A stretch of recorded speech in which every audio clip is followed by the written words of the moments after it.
Maka itu fundamentalis dan tradisionalis tidak boleh bersentuhan, harus dijauhkan, bahkan harus diadu domba. Nah, ini yang terjadi di Indonesia saat ini. Bagaimana supaya dua kelompok ini diadu domba?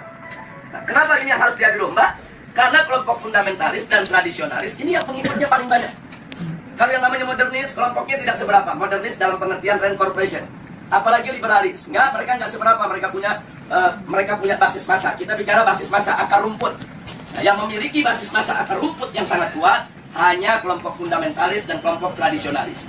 Maka itu kalau ini bersatu, ini akan menjadi satu kekuatan umat Islam yang maha dahsyat, yang bisa merontokkan kekuatan mereka, sehingga mereka akan melakukan berbagai macam upaya bagaimana dua kekuatan ini untuk tidak bersatu.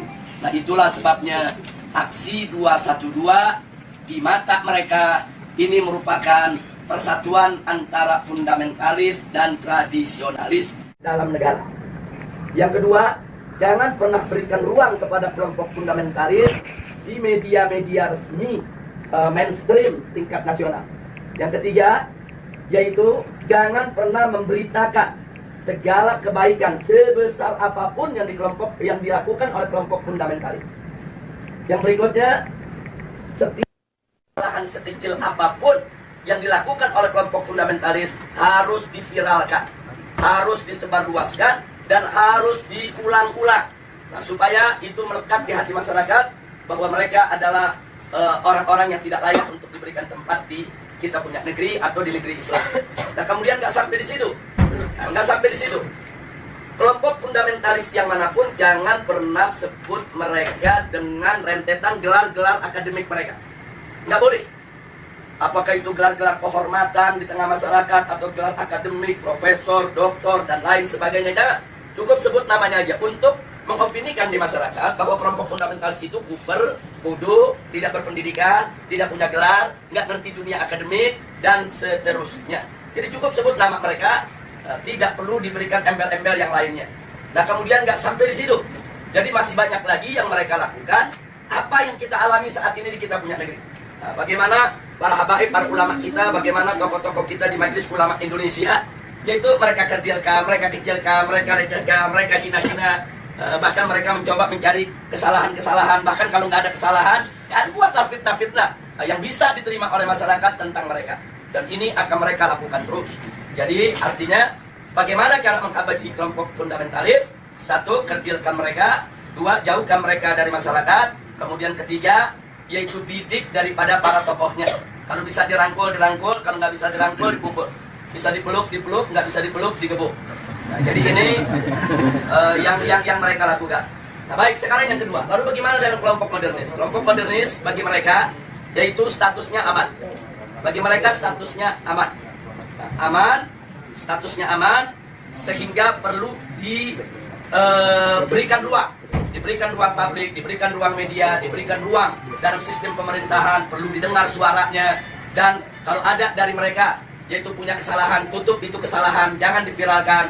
Kalau mereka melakukan kebaikan, sekecil apapun kebaikan, maka itu harus diviralkan dan harus disebarluaskan. Dan penyebutan nama mereka harus lengkap dengan segala macam rentetan gelarnya, gelar kehormatannya, dan seterusnya, dan seterusnya. Jadi posisi mereka dianggap aman. Nah, kemudian yang ketiga, kelompok liberalis. Kelompok ini mereka berikan status sangat aman. Nah, kenapa diberikan status sangat aman? Karena kelompok ini bukan hanya sekedar dianggap kawan, tapi sudah dianggap sebagai antek. Beda kawan dengan antek. Kalau modernis itu masih kawan barat, tapi kalau sudah liberalis itu antek barat. Nah, jadi mereka sudah tidak ada nilai kritis sama sekali.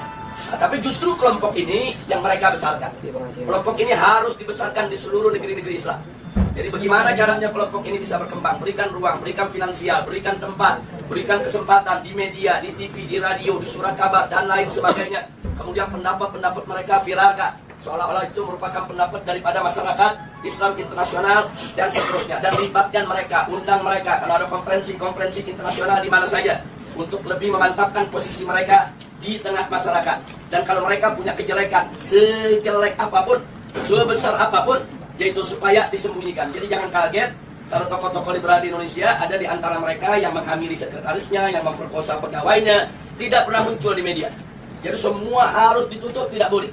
Tapi kalau mereka melakukan kebaikan sekecil apapun, maka kebaikan itu harus terus, yaitu dieksplorasi, untuk kemudian diviralkan, disebarluaskan ke mana-mana. Nah ini maka itu disebut ini kelompok status sangat aman. Yang terakhir, yang tradisionalis, kelompok ini masih diberikan status waspada. Loh kenapa dikatakan waspada?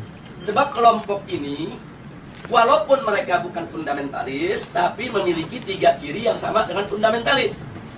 Sehingga kelompok ini harus diwaspadai. Kalau kelompok ini tidak dijaga, maka nanti kelompok ini setiap saat bisa berubah menjadi fundamentalis. Nah, maka itu usul mereka, kelompok yang keempat ini dijaga. Nah, maksudnya dijaga bagaimana? Satu, jangan kasih mereka berdekatan dengan kelompok fundamentalis.